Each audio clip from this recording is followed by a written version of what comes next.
अस्सलाम वालेकुम। वालेकुम सलाम।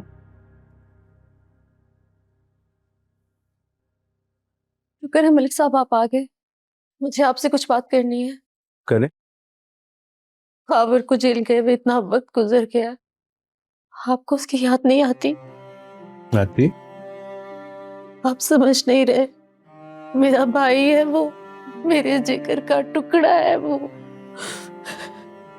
आपने भी तो उसे पाला है ना? तो इसका मतलब मैं गलत का साथ दूं? नहीं, मैं ये नहीं कह रही, पता नहीं वो किस हाल में होगा। वो इस हाल का खुद जिम्मेदार है। मलिक साहब बच्चा है वो। उसने किसी की जिंदगी बर्बाद की, सजा तो मिलेगी। नहीं मलिक साहब, बीवी हूँ मैं आपकी, मैंने आज तक आपसे कभी कुछ नहीं मांगा। प्लीज मुझे मेरा भाई वापस ला दे। प्लीज मलिक साहब, प्लीज मेरे भाई को वापस ला दे। प्लीज मलिक साहब, प्लीज मेरा भाई वापस ला दे।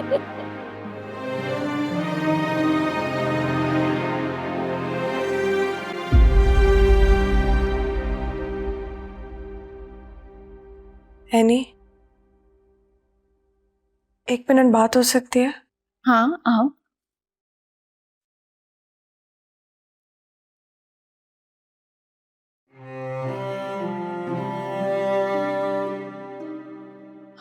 एनी, आज जो ईश्वर आंटी ने मेरी और जावियार की बात की है, तुमने सोचा कि मैंने वो बात दिल में रख ली होगी कि ज़ैनी आंटी तुम्हारी और जावियार की शादी करवाना चाहती हैं। ऐसा ही है? क्या तुम मुझे जानती नहीं हो? जानती हूँ, मगर ऑब्वियसली शादी के बाद इंसान थोड़ा पोजेसिव हो जाता है, इसलिए मुझे लगा कहीं कहीं तुम बुरा ना मान जाओ। बुरा तो बेचारे जावियार को लगना चाहिए, जिसे इस तरह रिश्तों में इन्वॉल्व किया जा रहा है।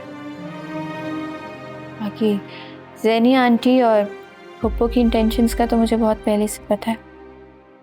लेकिन फिर भी तुम्हें कोई फर्क नहीं पड़ता? तुम नहीं जानती कि जावियार मुझसे कितनी मोहब्बत करता है। मुझे तो कभी कभी डर लगता है कि अगर मैं ना हुई उसकी जिंदगी में तो उसका क्या होगा। जिसके पास इतना मोहब्बत करने वाला शौहर हो, उसकी बीवी को क्या ही फर्क पड़ेगा कि कोई कुछ भी कहे। वाह, इतना गरूर है तुम्हें अपनी मोहब्बत पर। अब मुझे लग रहा है कि वाकई तुम दोनों इस रिश्ते में खुश हो।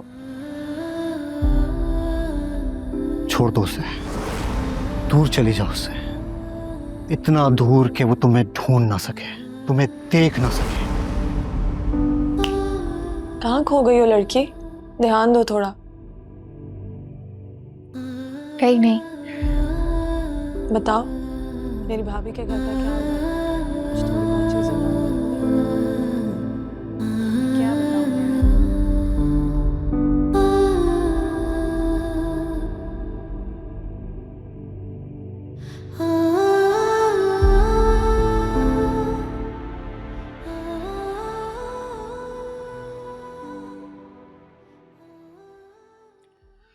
हाँ भाई जावियार,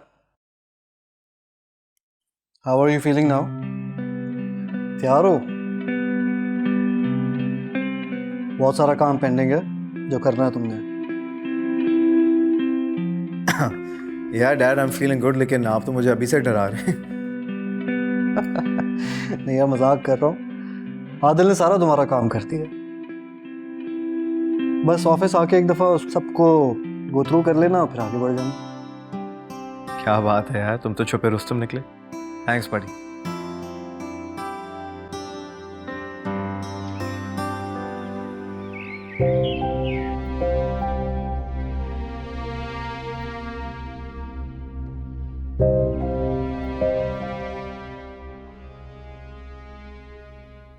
अम्मी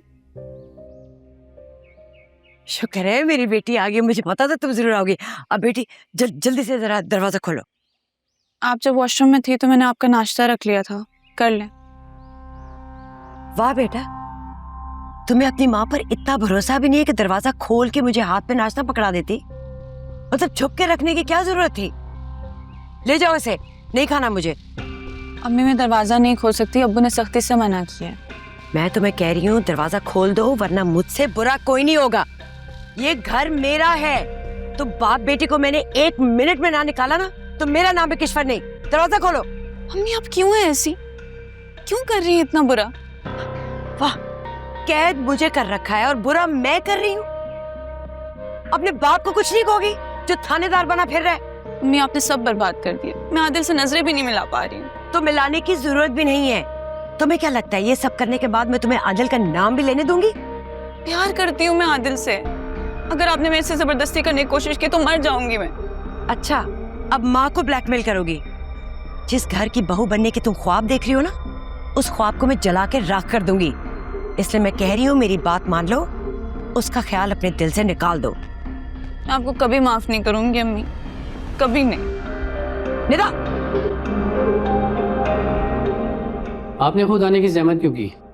इतनी बड़ी कॉल करवा दी आपने, पूरा थाना हिला के रख दिया। कुछ रिश्ते और जिम्मेदारी इंसान को मजबूर कर देती है।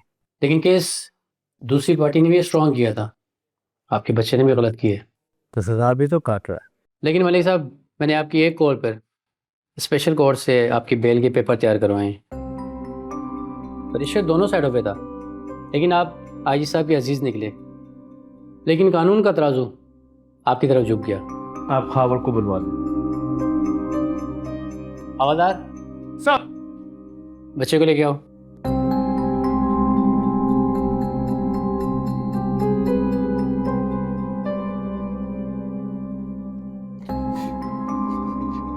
भाईजान आपका बहुत बहुत शुक्रिया कि आपने मुझे यहाँ से छुड़वा दिया। बस खामोश हो जाओ।